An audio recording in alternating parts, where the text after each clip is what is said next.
Hey folks, it's Marvin Cash, the host of The Articulate Fly, and we're back with another Southwest Virginia fishing report with Matt Reilly. How you doing, Matt?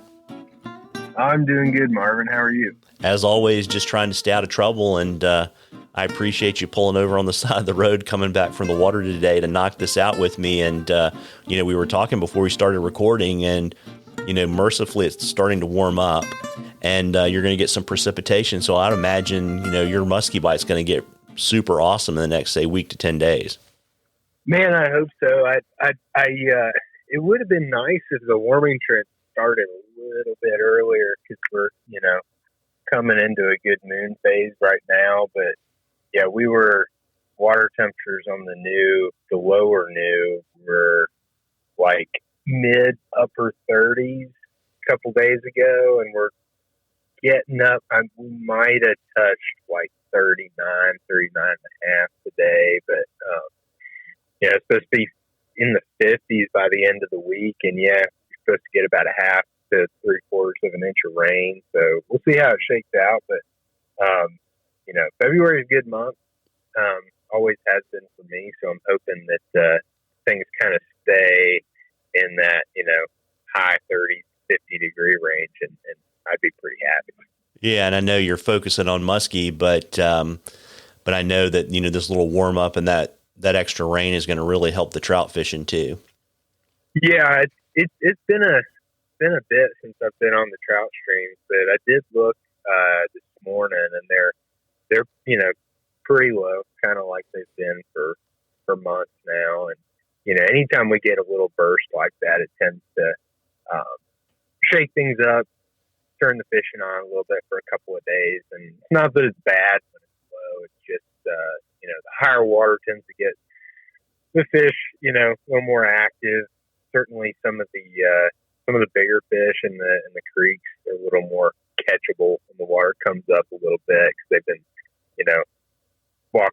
spinning on eggshells for weeks with the water being real low and clear, and especially if there's lots of fishing pressure, which there's probably not as cold as it's been the last couple of weeks. But yeah, excited to see what a little bit of rain will do for us. Yeah, absolutely. And got a question for you from Grant, and he wanted to get your thoughts on the best way to attack muskie fishing during short periods of declining water. So I guess it's maybe, I don't know if it's a short drop after rain or a short drop after, generation, but that's the question. Yeah, so I know Grant is talking about fishing on the lower New River, which is dam controlled, and without, in the absence of any precipitation event or forecasted precipitation event where the AEP will kind of proactively react to what they think's coming. Like if they're calling for 2 inches of rain 3 days from now, they might run a bunch of water to empty the lake out a little bit, and then they'll cut it way back, and so the river will go high to low. In the absence of any of that, we have daily fluctuations where, recently the Radford gauge has been bouncing between like 14, 15, 1600 to,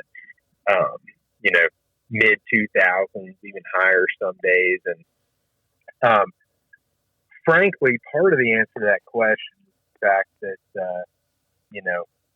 depending on how short the window of falling water is, and on the New River, it could be an hour or less, sometimes a couple of hours.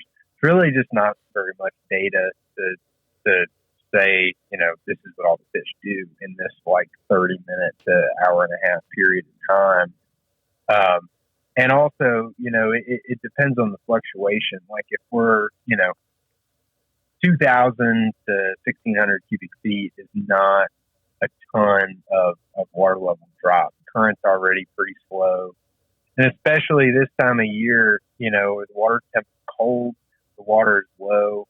A lot of the fish are really concentrated on sort of intense mid-river habitat that protects them from current flow, and allows them to sort of you know, regulate and preserve a fairly constant level of metabolism. And I just I would, if anything, maybe concentrate on, you know, further from the bank, further towards the center of the river if the water's coming down a significant amount. But, you know, an hour or two of, like, you know, losing an inch or 2 or 3 of water, I have not been able to observe there being a huge, you know, movement of fish, if that answers the question. No, it does. And, you know, folks, we love questions on the articulate fly. You can email them to us. You can drop them in the comments on our social media posts or DM us on Facebook or Instagram. And if we use your question, I'll send you some articulate fly swag, and we were in a drawing for some cool stuff from Matt at the end of 2022. And, you know, like we always do, Matt, you want to let us know what you've been writing for the Rural Virginian? Yeah, actually last week I just got around to putting out sort of my annual, like, reflection on the last year column. It's just sort of a, you know, conversational, you know, reflection on all the things I was lucky enough to be able to experience last year and do, and kind of a discussion of the general, you know, year in fishing and kind of what we're looking forward to in the coming year. So pretty straightforward, but something I try to do every year, usually around the 1st of January, but, you know, we're a month late. I'm not too upset about that. Yeah, you've been on the water a lot. I've been trying to be. So yeah, I get it out now.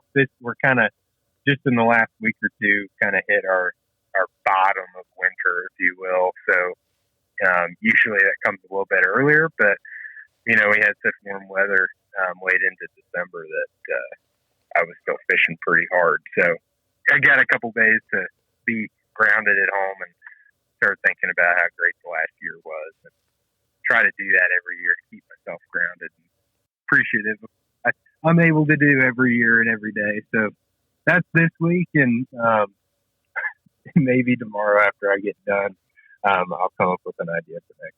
Yeah, well, there you go. And I know I saw an email from you in the last week or so, basically saying that pre-spawn bass dates were going fast. You want to let folks know, you know, what you have left and how to reach out and catch up with you and book you?